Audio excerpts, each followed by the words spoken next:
Todos os telespectadores, estamos novamente no ar com o Debates Gerais e hoje vamos conversar com o consultor de informações e de segurança de informações, o professor Cláudio Andrade Rego, que vai conversar conosco sobre diversos temas ligados à informação, à segurança, à governança de informações e à questão das urnas eletrônicas, que ainda merecem algumas ressalvas e preocupações.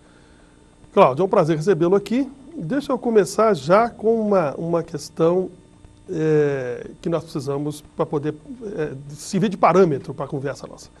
Que é a questão da informação. Como é que você, que é um profissional de informação, profissional de segurança de informação, que conceito que você usa para informação? Que talvez tenha alguma diferença aí para outros profissionais. A informação ela é bem colocada, hoje é colocada com muita tranquilidade, como um ativo das organizações. É uma maneira muito fácil de você ver isso.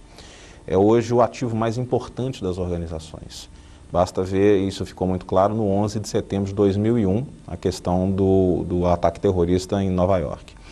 No dia 12 de setembro, você tinha centenas de empresas que tinham milhões de dólares no banco, mas não sabiam a quem deviam a elas, quanto deviam.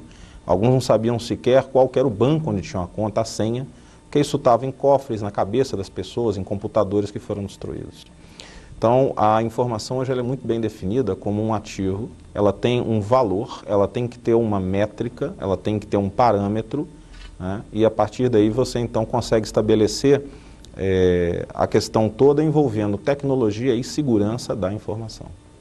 Certo. Aí eu te pergunto o seguinte, e aí quando você fala em informação como ativo, evidentemente o passo seguinte é discutir sobre segurança. O que é a segurança da informação?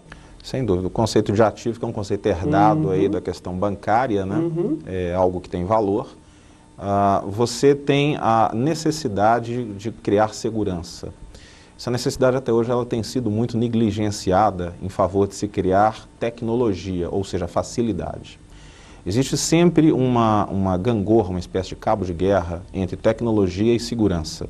Porque uma é facilidade e a outra não é que seja dificuldade, mas a outra é um contraponto, digamos assim. Ela é um freio para que aquela tecnologia alcance um melhor uso, vamos colocar dessa forma. Então, hoje a segurança da informação, ela por conta da tecnologia, do uso muito acelerado de tecnologia, em busca de um melhor desempenho, ela foi negligenciada e hoje ela é confundida com a segurança da informática. A segurança da informação hoje é muito confundida com segurança da informática. Informática é uma palavra que vem de informação automática. Informática é o que veio depois de processamento de dados e antes de tecnologia da informação. Mas são nomes diferentes para a mesma coisa. É você colocar máquinas para fazer processamento de informação. A partir do momento em que muita da informação, ou quase toda a informação das empresas, das organizações especialmente, foram para dentro das máquinas, formou-se na cabeça das pessoas a ideia que bastava proteger aquelas máquinas, que você estava protegendo o conteúdo. Até aí tudo bem. Só que aquele conteúdo não é único. A gente sempre cita a seguinte situação. Você imagina uma secretária que vai digitar um texto, um contrato confidencial, esse contrato é rascunhado para ela, esse rascunho é entregue, ela vai num computador extremamente seguro, numa sala isolada, digita aquilo, tranca aquela sala, o computador não está conectado a nada, à internet, a nada, tranca aquela sala, guarda a chave num cofre, coloca um guarda na porta e pega aquele rascunho, coloca na mesa e vai para o almoço. Então, a informação ela é atacada sempre aonde ela está mais frágil. Ninguém vai se preocupar em tentar entrar naquela sala.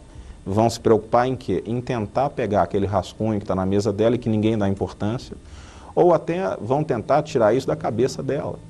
Porque ela, na hora do almoço, alguém pode sentar ao lado dela e entabular uma conversação que aparentemente não tem relação nenhuma com a empresa, mas que através de determinados ganchos vai puxando extratos, pedaços daquela informação. Então, a questão de segurança da informação, ela envolve certamente a tecnologia. Hoje não há ninguém na área de segurança da informação que não venha da área de tecnologia. Por quê? Porque mais de 90% da informação é eletrônica, são dados eletrônicos. Mas não é só isso.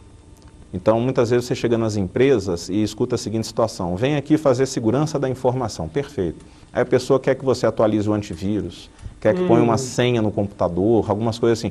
Isso faz parte também da segurança da informação. Mas e aquele papel que está no lixo, com a informação confidencial, que vai ser pega ali fora? E a cabeça das pessoas?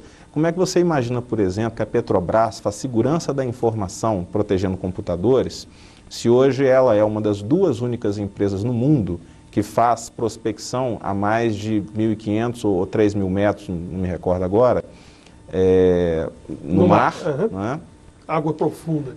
Como é que você resguarda esse conhecimento, que ele não está no computador, está na cabeça de técnicos, que o tempo todo são sondados por empresas estrangeiras, Exxon, Texaco, British Petroleum, para levar essa tecnologia para lá. A informática muito pouco pode fazer a esse respeito. A segurança da informática muito pouco pode fazer. É onde entra realmente a questão de segurança da informação. Pois é, Cláudia, aí eu te pergunto o seguinte: qual é o estado geral das empresas em relação à segurança de informação? As empresas estão preocupadas com isso? Elas sabem o que é isso? Têm noção, pelo menos, do que seja? Ou tem aquela noção do passa pelo antivírus e por aí acha que está tudo resolvido? A maioria se confunde exatamente nesse ponto. A grande parte das empresas está ouvindo essa preocupação, está entendendo essa preocupação, mas está caminhando numa direção e é até fácil de entender. Os empresários estão escutando na imprensa, estão vendo nos jornais, estão ouvindo dos seus pares nas reuniões o seguinte: precisamos nos preocupar com a informação. A informação é importante. Aí ele chega no organograma da empresa e verifica onde é que tem informação. Tem um departamento que tem, tecnologia da informação. Aí ele vira e fala o seguinte: é esse o profissional que vai resolver o problema. Tá certo. Então, aí ele chama só que o profissional de tecnologia da informação é um profissional de tecnologia. Exatamente. E não da informação. Aí, quando ele chega para esse profissional e fala: você vai resolver o problema de segurança da informação, porque você já mexe com informação, e não é verdade, aí ele se preocupa: bom, o que eu sei fazer? Bom, a informação que está aqui dentro, como é que eu protejo? Colocando firewalls, colocando antivírus, senhas complexas, é o que ele sabe fazer. E está certo, ele foi treinado para isso. Porque não existe no organograma tradicional de uma empresa nada com nome informação. Você pode procurar que você não vai achar, a não ser tecnologia da informação. Então, esses profissionais, eles estão sendo chamados para resolver esse problema. E esse chamado já aconteceu no passado, Valdo. Esse chamado aconteceu em 2 momentos muito pontuais. Na passagem para o ano 2000, foi detectado aquele problema que as máquinas iriam parar. Então, o pessoal de informática foi chamado para quê? Se as máquinas pararem, o que vai parar? Quais são os processos críticos que são afetados? Então, eles já tinham sido chamados para isso. Depois, quando a internet comercial começou realmente a entrar nas empresas, as empresas começaram a ter os seus sistemas abertos, né, para o público em geral, vamos dizer assim. Aí aquela preocupação, quais são as vulnerabilidades? Como é que alguém que agora não precisa mais entrar fisicamente na minha empresa para pegar algum dado, qual que é a preocupação que eu tenho que ter? Porque ele vai entrar por um cabo. Como é que eu consigo entender o que está indo e vindo nesse cabo?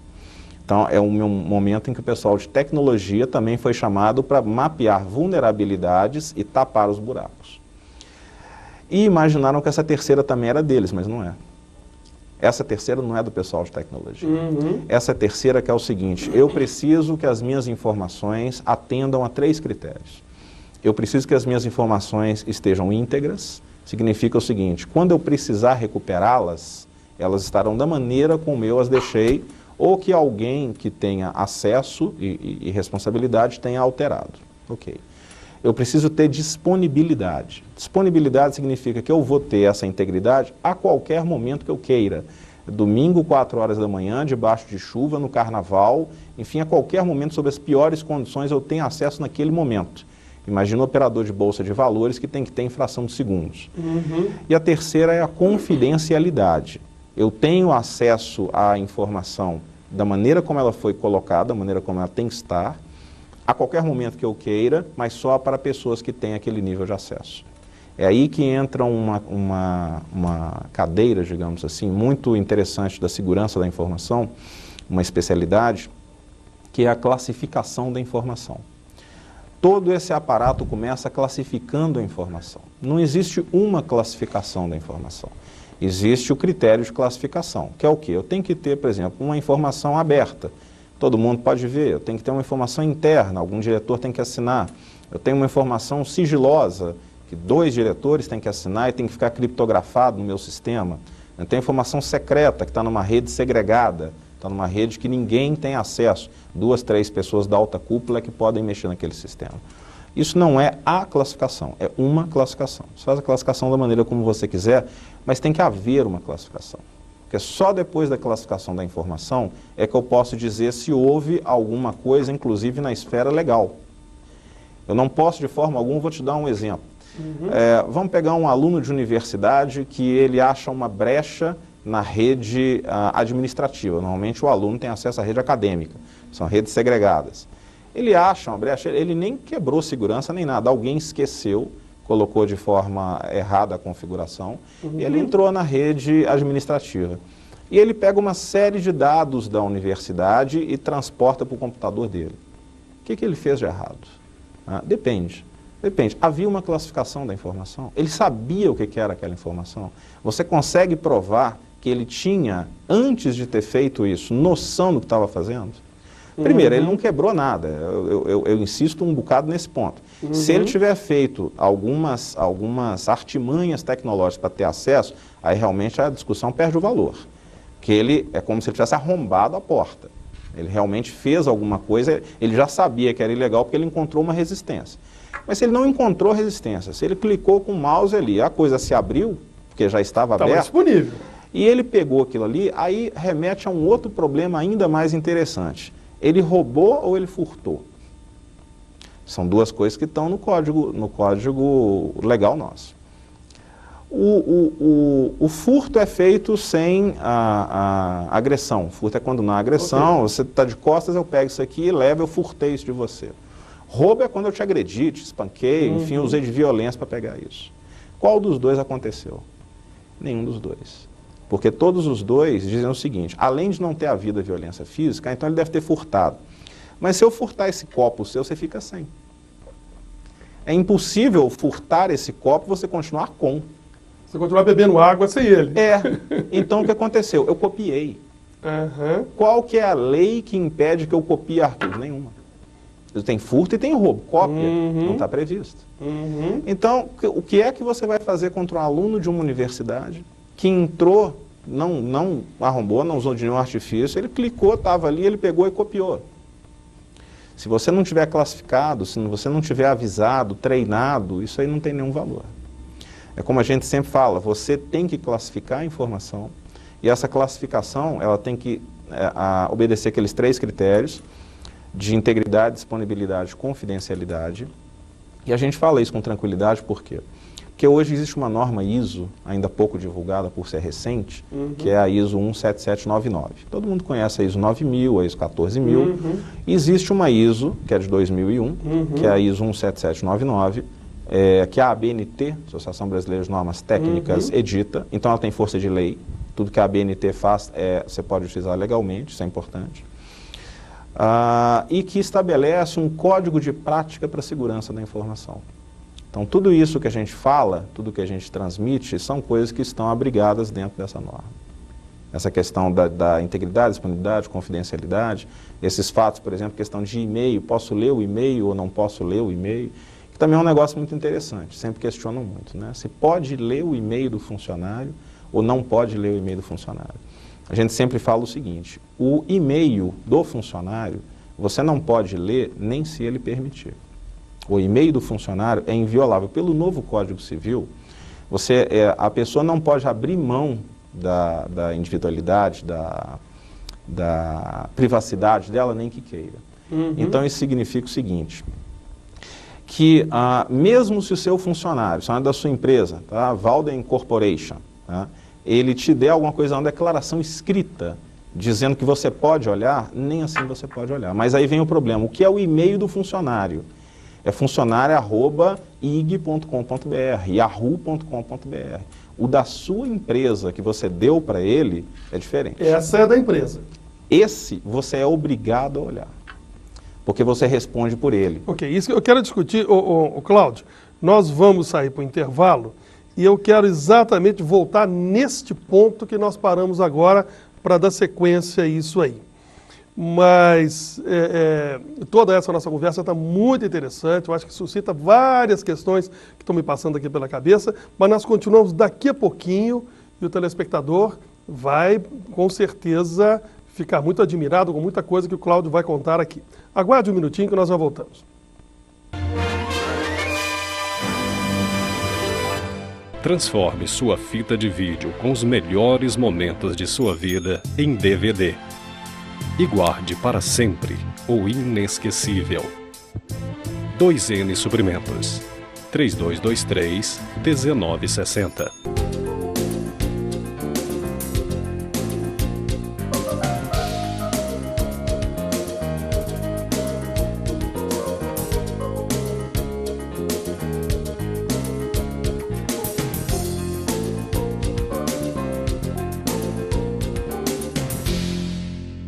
O melhor da música agora na sua TV, com o programa K22. De segunda a sexta, às 17 horas. Apresentando os clipes que estão bombando no Brasil e no mundo. E você pode participar pelo nosso endereço eletrônico k22@bhgerais.com.br. Você sabia que a conta da Soulway pode ser paga na conta da CEMIG? Pagando através da conta CEMIG, você poderá agendar o pagamento em débito automático e ainda escolher a data de vencimento que seja melhor para você. A conta da CEMIG traz muito mais conforto e comodidade para você. É muito simples. Ligue para a nossa central de atendimento ao assinante 0800 701 5100 e peça a inclusão do pagamento na CEMIG.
Senhores telespectadores, estamos voltando a mais um bloco do nosso Debate Gerais e hoje eu estou conversando com o professor Cláudio Rego, que é também diretor do Grupo Nova. Cláudio, nós paramos no último bloco, na questão de... Isso eu fiquei muito assustado com isso. A empresa tem a obrigação de ver o e-mail que chegou na mesa do funcionário com o endereçamento da empresa. Ele não pode mexer no endereçamento do funcionário, mas aquilo que tem no endereçamento da empresa, ele é obrigado. Por que ele é obrigado? E quais são as consequências de não deixar de fazer isso? Forma, dentro do raciocínio, recuperando o raciocínio que a gente estava comentando. Então, o e-mail do funcionário, pelo novo Código Civil, nem se ele permitir, você pode olhar. Veja o caso, por exemplo, que não tem absolutamente nada a ver, mas é bastante análogo, do jogador Serginho. Estão dizendo agora o seguinte, que ele sabia que tinha o problema, mas ele assinou um papel dizendo que se responsabilizava. O pessoal do time dele não poderia ter feito isso. Aquele papel não tem validade nenhuma. Ele não pode abrir mão da vida dele daquela forma. Então é a mesma coisa, você pelo novo Código Civil não pode abrir mão da inviolabilidade da sua intimidade. Então, o seu e-mail que você tem, é seu, está num provedor gratuito, num BR Free, num IG, numa coisa qualquer assim, ele é do funcionário. Então, aí acontece o seguinte, primeiro você não pode olhar, nem se ele assinar uma declaração falando isso, que ele não pode abrir mão. Segundo, por causa disso, você não pode deixar entrar na empresa. Se você deixar o e-mail pessoal do funcionário entrar na sua empresa, você criou uma mala diplomática. Você não pode olhar lá O que é uma mala diplomática? Mala diplomática... Eu fiz a pergunta e a ficha caiu aqui. Tá bom, mas explica para o telespectador. Acho que é aquela vantagem que os diplomatas têm de que a sua bagagem não é examinada nos aeroportos, né, porque chama mala diplomática. Então, o embaixador passa e a mala dele passa sem verificação nenhuma, né, porque aquilo ali é considerado propriedade do governo, então não se olha. Aí o que acontece? Então, se você deixa o seu funcionário numa liberalidade sua, utilizar o e-mail dele dentro da sua empresa, usando os recursos da sua empresa, você não pode olhar ali dentro. Aí fica uma situação interessante, porque vamos imaginar que você tem um funcionário, por algum motivo ele está querendo vender informações da sua empresa, lista de clientes, lista de fornecedores, seja lá o que for. Aí ele pega aquilo e manda no e-mail pessoal dele. Você vai e por algum motivo olha o e-mail pessoal dele de uma forma e vê aquilo ali.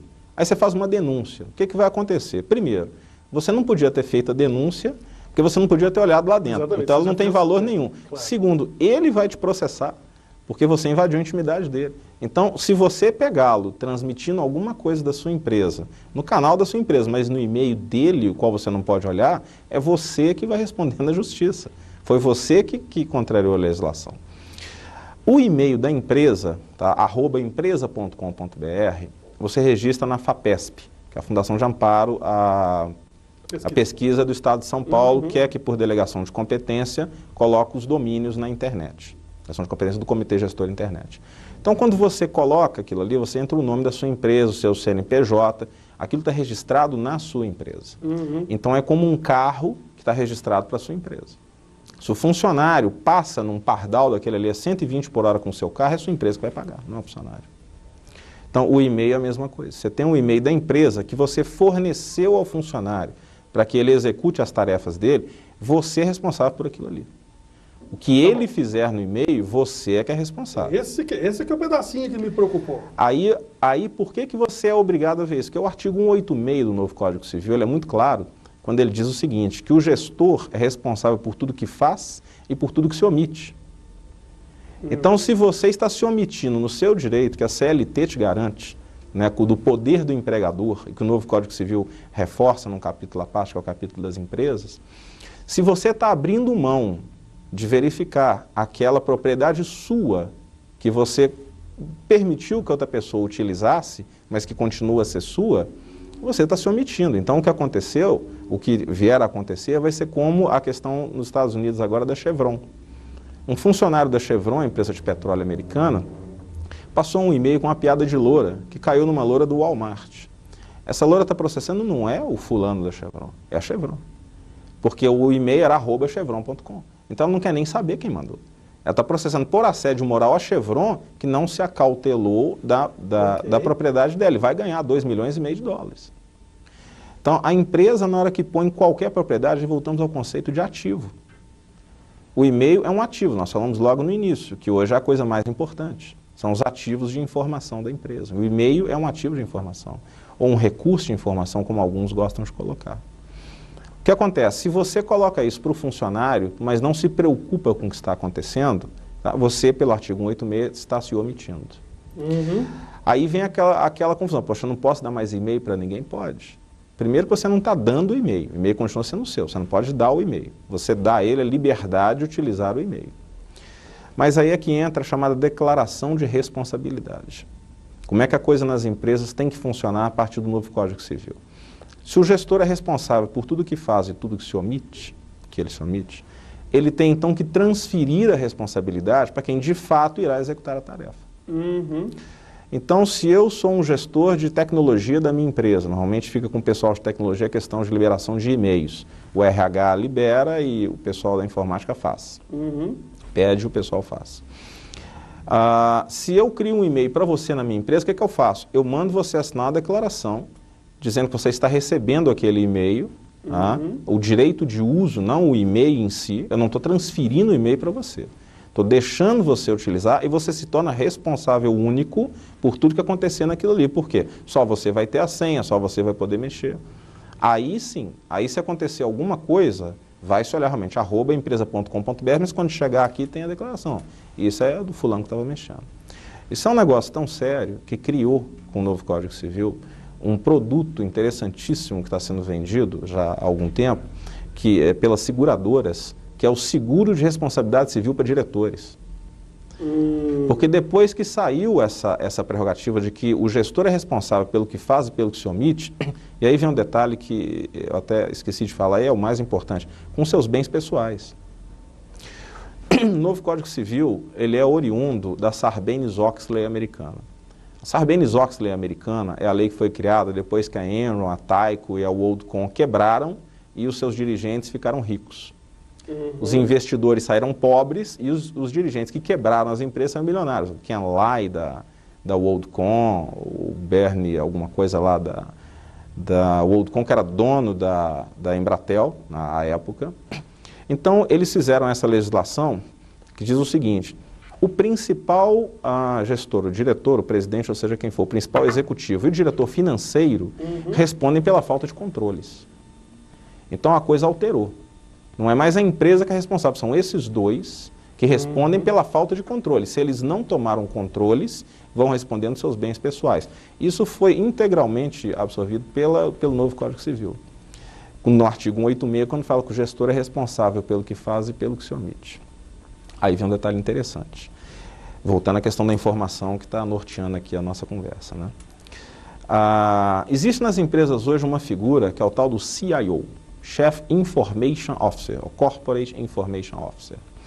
Esse funcionário, teoricamente, ele é responsável pelas informações. Chief Information Officer, é responsável pelas informações.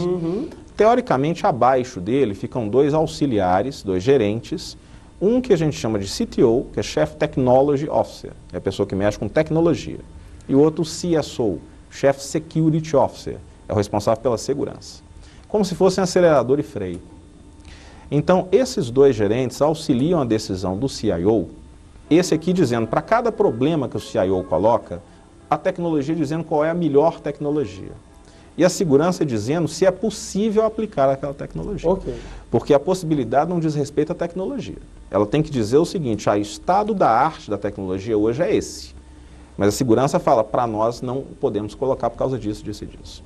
Isso norteia um raciocínio que a gente chama de pensar seguro. Segurança só existe quando você pensa a solução segura. E não quando você pensa uma solução para lá na frente acrescentar segurança. A internet, por exemplo, é o exemplo mais objetivo de que não adianta você querer colocar segurança em alguma coisa.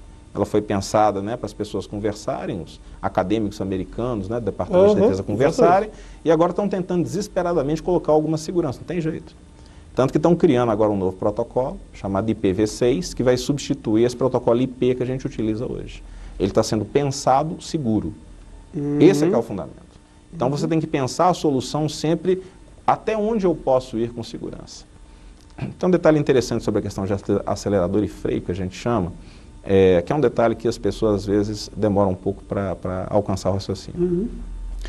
O que realmente dá velocidade num carro? Tá? O que dá velocidade é o acelerador. Mas até onde você pode ir, quem manda nisso é o freio. Ninguém coloca freio no carro para ficar freando ele parado. Se você inventar um carro amanhã e ele não tiver freio, o limite de velocidade desse veículo vai ser aquele de você poder abrir a porta, botar o pé para fora e parar ele no pé. Então, o máximo de velocidade, e é isso que a tecnologia dá, a máxima velocidade que a tecnologia pode colocar, quem manda é o pessoal da segurança. Porque senão você tem caso tipo Parmalat. Parmalat é o típico caso em que a velocidade está máxima, mas ninguém está preocupado com a segurança. Na primeira curva ela entra direto. Não há controles. Perfeito. Aí, só para completar a questão do CIO, o problema que eu quero abordar, né, é o seguinte: CIO é Chief Information Officer. Então, dentro de uma empresa, se você tem, por exemplo, caixas de nota fiscal, é responsabilidade dele. Aquilo é informação. Ele não é Chief Informatization Officer, Chief Information Officer. Mas tem muita gente que é CTO, quer dizer, diretor de informática, gerente de tecnologia, né, que está recebendo uma promoção para CIO. É o sujeito que sabe mexer com firewall, com antivírus, com senha forte. É o que a gente chama de encanador. Ele sabe ligar os canos, ele sabe ligar os equipamentos, mas o que passa ali dentro não é responsabilidade dele. E estão recebendo o título de CIO e ficando super felizes. Poxa, agora eu sou CIO, agora eu sou elite. Né? Só que para chegar em CIO, ele tem que ter toda a disciplina também de CSO, toda a disciplina de segurança. Quem está acima tem que saber os que o pessoal de baixo faz, tem que saber fazer também. Então ele está sendo promovido a título de agrado, massagem de ego, alguma coisa nesse sentido. Aí o que acontece? Esse CIO, ele por lei é obrigado a entender também de segurança. Para fazer o fecho então do que eu estou falando, o juiz do Mato Grosso falou o seguinte: uma empresa do Mato Grosso foi pega sonegando INSS. Novo Código Civil, derivado da Sarbanes-Oxley, coloca a responsabilidade no principal dirigente e no diretor financeiro. Ok. Esse juiz colocou ao INSS no CPF do principal dirigente, do diretor financeiro e do CIO. Porque ele é chefe information. Exatamente. Ele tinha informação. Tá? Eu não vi o processo, mas tenho quase certeza, eu quase arrisco dizer que ele era uma pessoa de tecnologia que pegou o título. Você abre as revistas de tecnologia hoje, elas induzem a isso. Relatório dos CIOs, aí menor está assim: reunimos os diretores de tecnologia. Não é CIO. CIO é da informação. Tá? A informatização é outro sujeito. Então você vê o problema que hoje está tendo. Quer dizer, um detalhezinho, uma palavrinha, levou um juiz a colocar uma dívida de INSS no CPF dessa pessoa. Pois é, Cláudio, mas aí é o seguinte: você tem aqui, então, nessa visão da segurança de informações, uma associação muito grande, uma ligação muito grande com a questão da estratégia das organizações, não tem? Ligado diretamente. Diretamente. Não há outra maneira. Segurança da informação é feita com a cúpula, segurança é feita de cima para baixo. Se o principal dirigente da organização não assina, aquilo não tem validade. Você tem que construir um manual de segurança da informação, esse manual tem que ser feito de acordo com a norma ISO, né, para que ele tenha até validade legal. Tem que haver um treinamento das pessoas para que elas entendam isso, mas tem que haver a assinatura na primeira página de uma carta que a gente chama de carta do presidente, apoiando, dizendo que concorda, que é aquilo mesmo e tal. Dali você expande numa direção hierárquica, né, para que os diretores, depois os gerentes, os colaboradores de todos os níveis contribuam nisso. Segurança você não faz de baixo para cima, não adianta. Eu vou começar a segurança com o zelador. Ele não tem poder, ele não tem. E como é que o zelador vai convencer o superior dele? Como é que o gerente vai convencer o diretor? Como é que uma pessoa vira e fala assim: olha, você não pode colocar um post-it com sua senha pregado no computador. De cima para baixo funciona, mas tem que dar o exemplo também. Então você não pode chegar na sala do presidente que assinou aquilo ali e ver lá um post-it com a senha dele. Não, que minha secretária usa quando eu estou viajando e tal. Isso não tem cabimento. Então, segurança, ela passa pela tecnologia, usa muita tecnologia. Quem mexe com segurança tem que ter uma especialização de muitos anos em tecnologia para poder alcançar. É como se segurança da informação fosse uma pós-graduação de tecnologia da informação. Ok, tudo bem. Ô Cláudio, você trabalhou durante muito tempo e ainda trabalha com perícia judicial na área de fraudes, não é? Como é que está essa atividade? O que tem se encontrado? O que você tem encontrado nessa área de fraude que mais te preocupa? Que é a coisa mais comum que as pessoas não sabem que podem desdobrar consequências? Por exemplo, e-mail com mensagens pornográficas, fotografias montadas e coisas do gênero, que são muito comuns na internet, não é? E você já fez perícia para identificar responsáveis nessa área, não fez? Valdo, infelizmente. Né? Infelizmente a gente está vendo que com o avanço da tecnologia, a facilidade e vamos dizer, o custo ínfimo de você mandar um e-mail. O e-mail é uma coisa que não custa, para quem tem uma banda larga, por exemplo, não custa nada, você já está pagando aquilo por mês mesmo. Gira o mundo em questão de meio segundo. E por isso mesmo, você tem que ter uma cautela muito grande quando aperta aquele enviar. Nós tivemos um caso agora, para citar só um, que foi um caso extremamente desgastante, onde uma aluna de uma faculdade, ela foi informada que nos computadores da faculdade tinha chegado uma foto, uma sequência de fotos pornográficas de um casal e com uma descrição, escrito sobre ela. Esta é a fulana do período tal, da escola tal, colocando todos os dados dela na faculdade inteira. E, interessante, chegou num horário diferente do dela, ou seja, pessoas que não a conheciam. Ela estuda de manhã e chegou à noite. Então, era obviamente para, vamos dizer, para que houvesse realmente aquela percepção de que havia aquela pessoa. De manhã, como as pessoas a conheciam, provavelmente não dariam muita bola, mas de noite deram. E aí o que aconteceu? Ela, obviamente, foi à Delegacia de Crimes de Informática, solicitou isso. A investigação da delegacia chegou em algumas pessoas, mas foi paralisada. E uma dessas pessoas entrou com uma queixa civil, dizendo que, na realidade, a origem da mensagem tinha sido ela, mas a mensagem, no caminho, tinha sido deturpada, trocado ali alguns dados para ofender aquela moça em especial e mandado para lá. Porque a polícia rastreou. A Delegacia de Crimes, realmente, nossa, ela é muito difícil você ter algum caso não resolvido na delegacia. Tá? O volume é muito grande, o delegado Dr. William e a equipe dele são muito especializados. O Dr. William está há 4 anos à frente, já conhece perfeitamente todo o procedimento, né, técnico. E isso veio, então, para a Justiça com essa senhora dizendo o seguinte: a origem fui eu mesmo, mas o que chegou na moça estava deturpado. Era outra coisa. Era outra coisa. Pois é. Aí a investigação era para saber o seguinte: ela estava dizendo a verdade? Será que ela tinha mandado e estava arrependida e queria culpar outra? Será que realmente ela passou para outra pessoa e essa pessoa passou para lá? Essa que foi a investigação. Okay. Cláudio, esse é um tema que eu gostaria de conversar com você num outro programa só por esse caminho, porque eu acho que ele é muito interessante.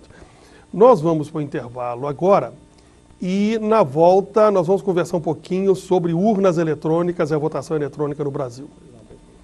Os senhores telespectadores, aguardem um minutinho que nós já voltamos para tocar nesse assunto tão complexo. Aguarde um minutinho que já voltamos.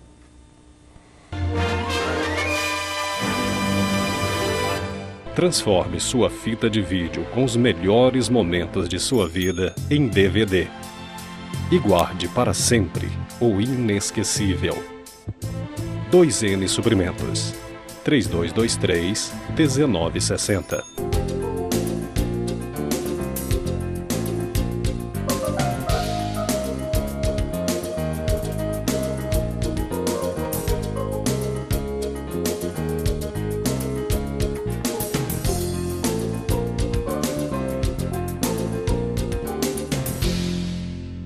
O melhor da música agora na sua TV, com o programa K22. De segunda a sexta, às 17 horas. Apresentando os clipes que estão bombando no Brasil e no mundo. E você pode participar pelo nosso endereço eletrônico k22@bhgerais.com.br. Você sabia que a conta da Soulway pode ser paga na conta da CEMIG? Pagando através da conta CEMIG, você poderá agendar o pagamento em débito automático e ainda escolher a data de vencimento que seja melhor para você.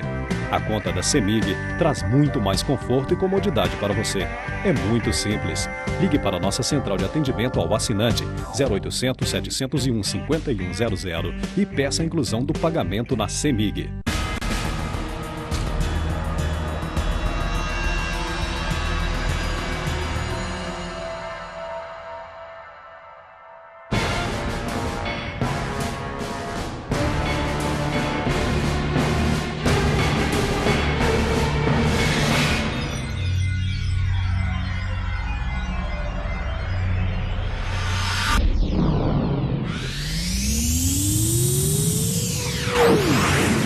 Só com a UE Internet você tem velocidades exclusivas para navegar na internet banda larga.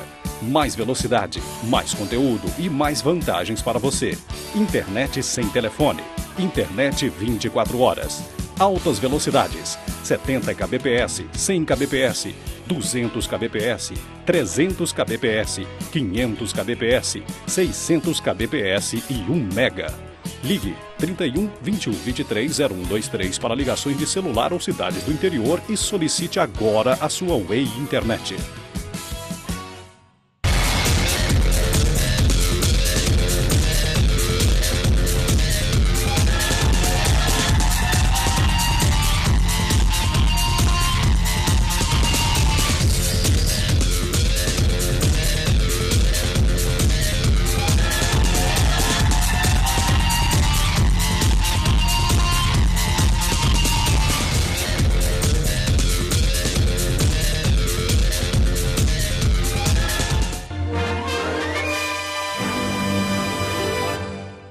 Senhores telespectadores, voltamos ao nosso bloco de debates gerais e estou conversando hoje com o professor Cláudio Rego, que é diretor do Grupo Nova e um professor muito conceituado na área de segurança de informações.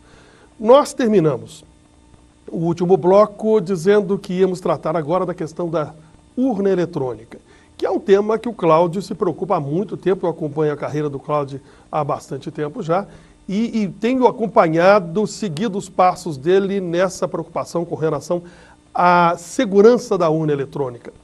Ô Cláudio, nestas alturas, neste momento, como é que a coisa está com relação à segurança real da urna eletrônica?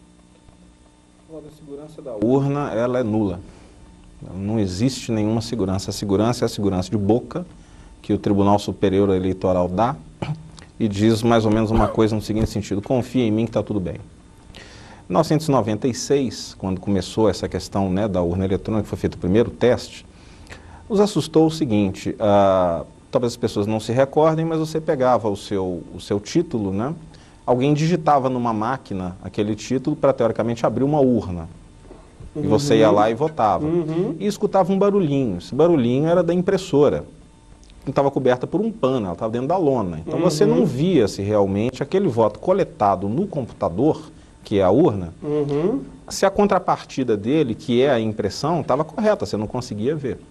Então, duas reclamações foram colocadas, então, duas constatações para o Tribunal Superior Eleitoral. Primeiro, se você digita o número de quem está votando na máquina onde vai votar, exatamente no momento anterior à votação, você pode vincular. Você pode saber. Você identifica o indivíduo. Você pode identificar. Claro. Né? Fulano votou em Beltrano. É possível. Teoricamente é possível. E o segundo é o seguinte: tira o pano da impressora. Eu quero ver, porque você imagina a seguinte situação: numa sessão eleitoral, votamos eu, meu pai, minha mãe, o cachorro, o papagaio, a namorada, e não tem nenhum voto para mim. Eu acho que é suficiente para que se verifique no papel se está correto aquilo ali. Mas eu tenho que ver se o papel também está correto. Se aquele voto captado no computador está ali também. A resposta foi retirar a impressora. Ao invés de retirar o pano, retirar a impressora, dizendo que a impressora quebrava muito, dava muito problema e tudo. Sim. Quando nós tivemos o caso do painel do Senado, a coisa então realmente ficou bastante clara. Você imagina o painel do Senado, onde houve aquele problema lá com dois senadores, então no caso Magalhães e o Arruda, que não se sabe, chantagearam ou pediram, enfim, de alguma forma lá, a diretora do Prodazem, que de madrugada, ela não invadiu, ela era dona. Ela chegou lá, colocou o dedão, a retina, digitou senha, entrou e modificou o programa.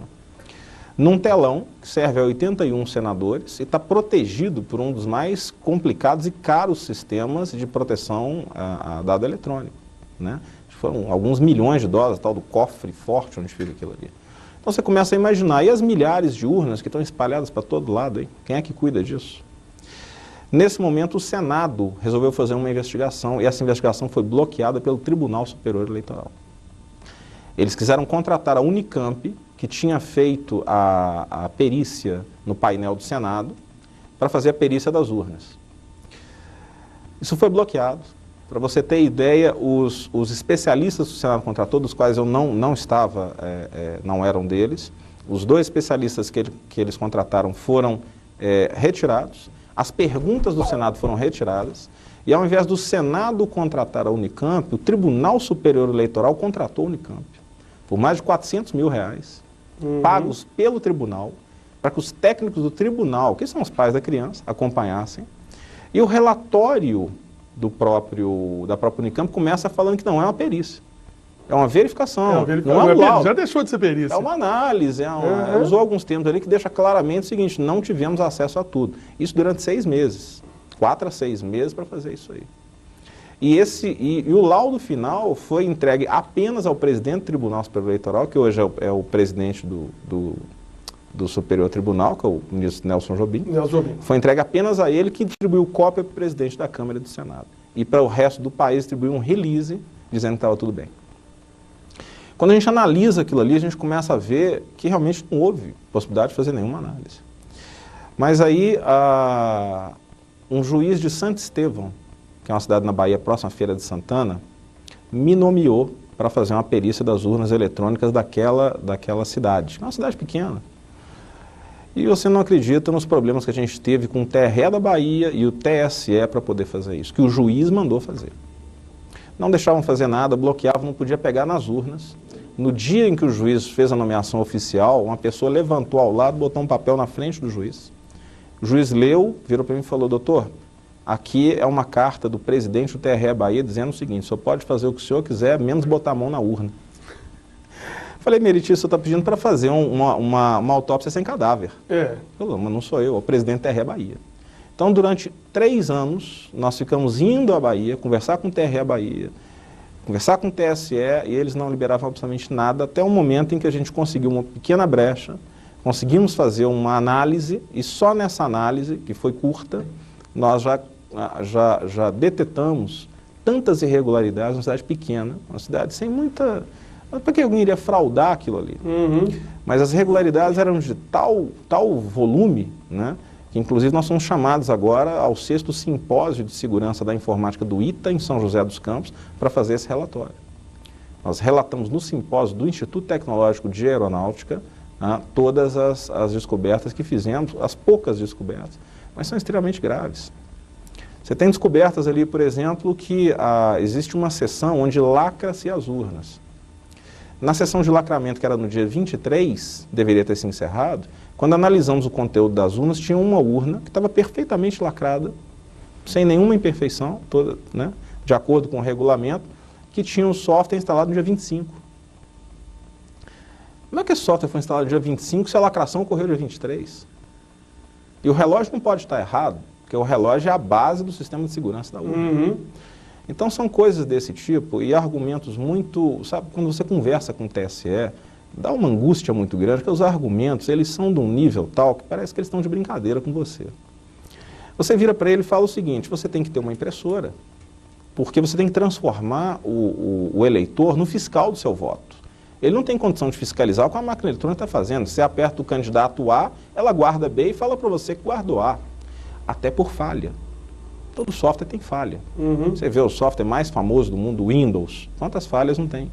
Então, ninguém está dizendo que o TSE está fraudando, que o TRE está fraudando, permitindo fraude. Mas existem falhas de software. Máquina, na sua natureza, é falha. Software, na sua natureza, é falha. A gente tem uma coisa que a gente fala muito entre os programadores, né, uma frase que a gente usa muito, que é o seguinte: o computador não faz o que você quer, faz o que você manda. Nem sempre o que você mandou seguiu uma lógica perfeita, tanto é que você põe para rodar: opa, esqueci disso, vai lá e troca. Mas não se permite o olhar sobre esse programa. Nos Estados Unidos, que está com o mesmo problema, lá cada cidade pode colocar, pode contratar a solução tecnológica que bem quiser. E aí vem problemas sérios, por exemplo, a Diebold, que é a empresa que comprou a Procomp, que faz as urnas brasileiras, em algumas eleições, outras foram outras vencedoras, ela está sendo processada nos Estados Unidos por mostrar o que a gente usa aqui. Ela fez exatamente o que a gente usa aqui lá e está sendo processada lá, na Califórnia. Então, são coisas bastante sérias. Tem grupos que conversam na internet sobre isso e levam realmente esse entendimento a esse nível. Quer dizer, o TSE se coloca um poder, e hoje é um poder inconcebível, porque ele licita as urnas, ele especifica as urnas, ele faz o programa, ele julga o vencedor e ele julga todos os processos contra a urna que ele mesmo fez. É juiz de si próprio. É. Então você começa a falar: tem alguma coisa errada nisso? Tem algo estranho nisso. Aí quando você fala para ele que tem que ter a impressora, aí ele fala o seguinte: não, mas a impressora, quando colocamos, deu problemas. Lá, por exemplo, em Manaus, lá no norte do país, que é muito úmido, o papel absorve a umidade e estraga a impressora. Pelo amor de Deus. Banco lá não imprime nada também, né? Banco imprime 24 horas, 7 dias por semana, 365 dias por ano. E a bobina do banco, que é a mesma bobina, não costuma enrolar, não. É o mesmo tipo de papel. Agora, a urna, que funciona a cada 2 anos, 8 horas. Então, são argumentos que, quando você vai conversar, realmente você se sente insultado. Qualquer técnico de informática que for conversar sobre a urna eletrônica, nos termos em que ela for colocada, é recebido pelo TSE como um idiota. Muito bem, Cláudio. Então, o que você está dizendo? Está dizendo o seguinte, que sigilo não existe, necessariamente não existe. Não podemos dizer que sim nem que não. Ok. Eu não posso dizer que não existe, como o TSE não pode dizer que não existe, porque ninguém viu o programa. O programa que eles usam, o programa que está nas urnas, ele é composto de milhares de programas na realidade. Centenas ou dezenas de milhares de programas. Você teria que analisar todos esses programas. São dados 5 dias para análise. E esses 5 dias transcorrem no seguinte sentido: você assina um contrato de confidencialidade do que você vai ver, entra lá dentro, tem dezenas de máquinas ali, cada uma tem um conjunto dessas centenas ou milhares de programas, e aí de segunda a sexta. Você entra na segunda-feira e fala, eu quero ver onde está o programa tal. Na quinta-feira à tarde te fala onde está. Veja, a Unicamp levou 4 ou 6 meses para fazer e não foi conclusivo. Nos Estados Unidos, leva-se o tempo que for necessário, por lei, o tempo que for necessário para que todas as partes estejam satisfeitas com aquilo ali. Aqui eles dão 5 dias e depois dizem, olha, e é isso aí. E tem alguns relatos, eu não posso endossar, que não estive lá dentro, mas os relatos aos quais eu tive acesso é o seguinte: na eleição anterior a essa, quando chegou o prazo, venceu, porque quando o prazo vence, o que acontece? Roda-se o programa, quer dizer, aqueles programas geram um programa, que é o que vai para a urna. Então, gera-se esse programa na frente de todos os partidos políticos. Esse programa é colocado num CD, todos os partidos, de alguma forma, né, assinam o CD, enfim, identificam aquele CD, e esse CD, então, ele é guardado, ele é lacrado, e ele dá origem ao programa que vai para as urnas. Toda a sessão de lacramento, por isso que chama cerimônia de lacramento, e posteriores usos, são feitos com as testemunhas. É uma maneira de você garantir que você viu o programa, na verdade você não viu, mas viu o programa que resultou disso e está vendo ele ser colocado. Então, teoricamente, é um fluxo que funciona. Só que tem um problema, o programa não conseguiu rodar. De madrugada, eles não conseguiram fazer o CD. Aí todo mundo não aguentava mais, já era não sei que hora da madrugada, depois de uma semana, né, 24 horas em cima daquilo ali, muita coisa para ver, tentando entender alguma coisa. Pedaços do programa não foram colocados lá, sob o argumento de que servem a comunicações militares e diplomáticas. São códigos que são parte do CEPESC, que é um dos órgãos da ABIN, Agência Brasileira de Inteligência, e é colocado lá dentro, teoricamente, para fazer um modo de proteção dos resultados. Só que aí você começa a pensar de novo.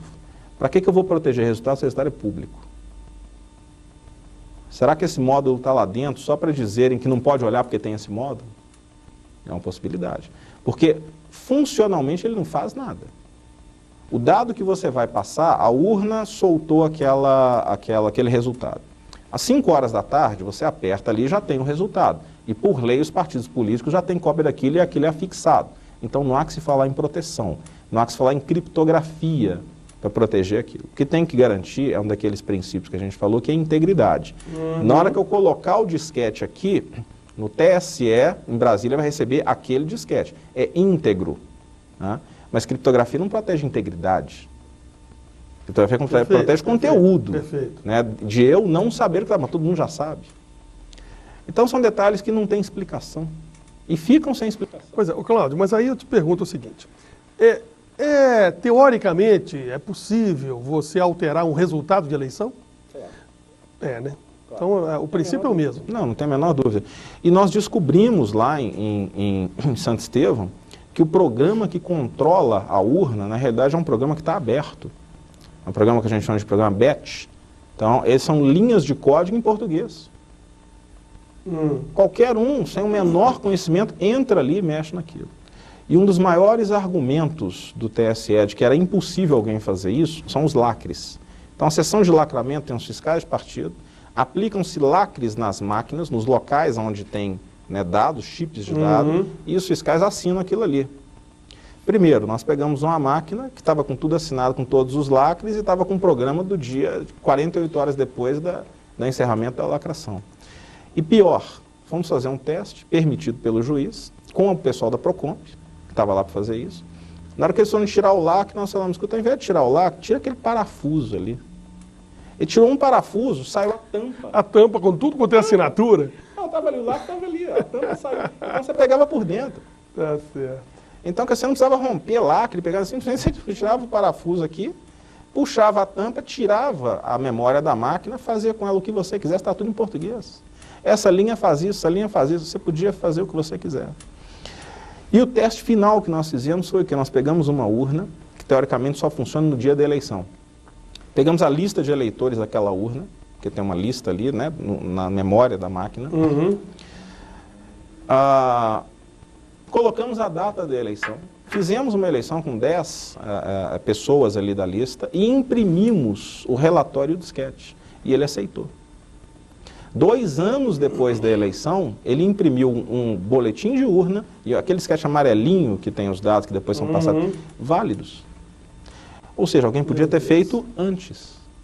Se você tiver acesso àquilo ali antes, e tinha a urna que esgotou a bateria na madrugada anterior. Estava lá no registro interno dela, bateria esgotada às 4 horas da manhã. Entre outras coisas. Então significa o seguinte, se você tiver acesso àquilo ali, você faz um disquete daquele, você gera documentos válidos, aí você gera o disquete com a eleição que te interessa, põe no bolso. Deixa o pessoal votar à vontade. Deixa votar à vontade. Na hora que terminou 5 horas, alguém vai pegar o disquete amarelo para levar para lá. Você só tem que trocar o disquete. Porque aquilo ali foi gerado numa urna, válida. E o TSE vai, porque com o sistema de computador ele só faz aquela checagem. É ou não é? Ok, passou, ele soma. Então essa é uma das possibilidades do que pode estar acontecendo. Está acontecendo, TSE tem culpa, TRE tem culpa, eles estão fazendo isso, eles estão permitindo fazer, eles não sabem que isso acontece, ninguém sabe. Mas respondendo a sua pergunta é aquele problema, a gente não pode falar e eles também não. Ok. Muito bem, Cláudio. Depois, tendo em vista tudo isso que você disse, que são coisas que passaram por ritos oficiais, né? Não tem nada aí, não tem nenhuma aventura aí, tudo isso está documentado. Como é que as coisas estão hoje? O Congresso sabe disso? Tem algum partido político que já está certificado disso? Como é que estão essas coisas? Walden, existem profissionais, não é o meu caso, que estão realmente à frente dessa luta. Eu tenho isso como uma questão que eu por ter tido essa honra, né, de ser o único perito fora do tribunal, fora da questão do Estado, a ter acesso a essas urnas, e pelo jeito serei o único, porque a lei mudou agora, já não se pode mais fazer isso. Eu vejo isso, mas tem pessoas que mexem com isso o tempo todo, tem profissionais, tem discussões na internet sobre isso, mexem com isso o tempo todo. Há muitos anos, e eu nunca vi nada mudar, ao contrário. Eu vejo o TSE chamar essas pessoas que estão batendo, que estão brigando, estão combatendo realmente, para poder melhorar, ou para poder pelo menos saber, me mostra que está correto. E as autoridades não fazem nada. Já não é há muito tempo uma questão técnica. Tecnicamente, qualquer aluno de curso de faculdade de informática vai te falar, olhando aquilo ali, que aquilo é um absurdo. Do ponto de vista de tecnologia, do ponto de vista de segurança. A informação está completamente aberta. A informação você não pode falar absolutamente nada sobre a qualidade dela. Mas é uma questão política. É uma questão política. Aí eu lembro a você sempre o seguinte, todo mundo que está hoje no poder foi eleito pela urna. De uma forma ou de outra. Não vejo essas pessoas interessadas em mexer, né? Foram eleitas pelo voto mesmo, foram eleitas pela urna, foram eleitas por estratagemas, pouco importa, foram eleitos. Eu duvido muito que alguém que foi eleito vai querer mexer na sistemática que o elegeu. Ok. Bom, Cláudio, o nosso programa está encerrado. Eu fiquei muito feliz em poder conversar com você e te apresentar aos nossos telespectadores. E eu espero poder voltar a este tema e algumas outras coisas que você falou aqui em outros programas para os quais eu vou te convidar. E deixo com você a palavra para as suas considerações finais. É só o agradecimento realmente, né, de poder ter esse privilégio de estar aqui com você, estar aqui com seus telespectadores, né, que nos honram nesse momento, e me colocar à disposição, realmente, do que for possível, do que tiver ao nosso alcance. Você conhece já, né, o trabalho nosso de bastante tempo, que você achar que a gente pode acrescentar, estamos à sua disposição e do seu público a todo momento. Muito obrigado. Senhores telespectadores, ficamos aqui. O Cláudio Rego acabou de se despedir, ele é professor de Segurança de Informações e é diretor do Grupo Nova. Foi uma satisfação conversar com ele e eu espero contar com a audiência de vocês nos próximos programas Debates Gerais. Muito obrigado, até lá.